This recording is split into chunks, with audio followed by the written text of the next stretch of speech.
Bright and early on a Saturday morning. It's March 22nd. Thanks everyone for the warm welcome. Today we're going to look at what's going on in the 100 square foot garden. First we'll just do a quick walkthrough to see what plants are growing, and then we'll come back and talk about them in detail. We have in this container a Burbank russet potato popping up and some Lavoie spinach.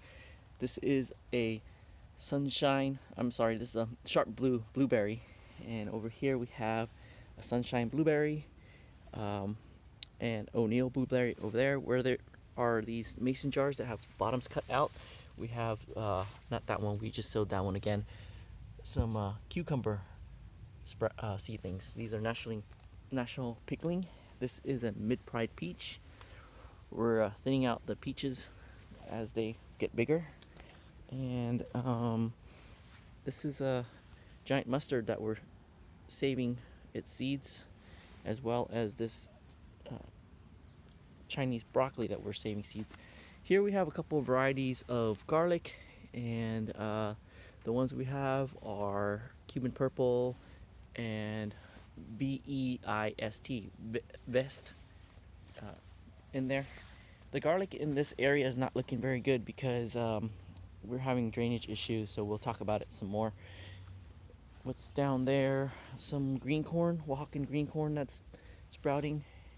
Over there is our Satsuma mandarin, and these are rows of shallots, so they're not looking very good. We've gotten a lot of rain this past winter and spring, and we're supposed to get a lot of rain today, and the ground is soaked. And these guys don't do well when it's soaked. They're very sickly as compared to our garlic and scallions elsewhere where we have a lot of drainage. They're doing super good.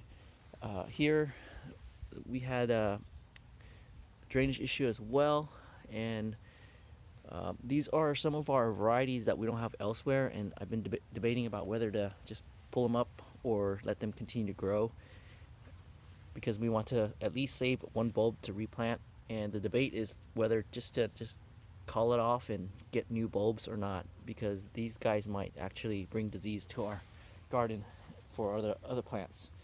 Over here we have an empty bed, and there's something that I've since learned about our raised planters and our soil. These need a lot of drainage, and we filled the bottom with clay as a way to save both potting soil costs, but also to retain the water. But ironically, this is actually a problem, so we're gonna have to redo this setup. We have a lot of brick that we salvaged from our house addition, so the plan as of yesterday is to lay down brick and then put these planters on top of them. So I think that's probably going to be top priority for me in the next few days. And the other thing that we have up above, I almost forgot this papaya plant here. We have this plant that's been growing. We grew from seed for the last, I think, 5 years ago. You guys might have a better memory because we've been talking about it throughout our videos whenever we're in this area. We got a nice ripe papaya from it recently, and it's really tasty, and it's nice that it's nice and short. So it's been a really good plant for us so far.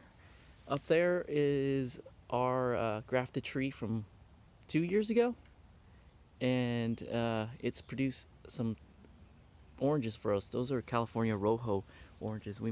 I kind of kept those oranges on the plant just to have it around for our citrus update, because we want to do an update and give everyone an update that are here for our citrus grafting. And up here are, I think that's a Valencia orange. It's finally setting fruit now. Last year it was concentrating on growing, and this year I think we're gonna get some oranges, or maybe next year, because I think it takes a year to set. And then as far as this area, it's been planned for the longest time to start terracing, but we didn't have material nor time. But there's been a lot of that recently. These are shutters that came off of this cool contraption in the front of the house, and We're using it as terrace material. Ideally, we would want to use something a little bit more rot resistant. So over time, we're hoping to have, you know, a budget to get redwood in and do it properly. But in the meantime, we have some growing area. This area gets a lot of sun, and we want to plant our big pepper plants here. So as of today, we're planting cover crop. This is buckwheat.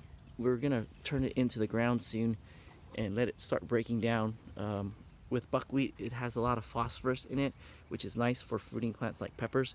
But we want to get it to break down soon before we plant our peppers in, because it's allelopathic. So that means as it breaks down, it can hurt plants that are growing nearby or in the same soil. So that's what's going on in that area.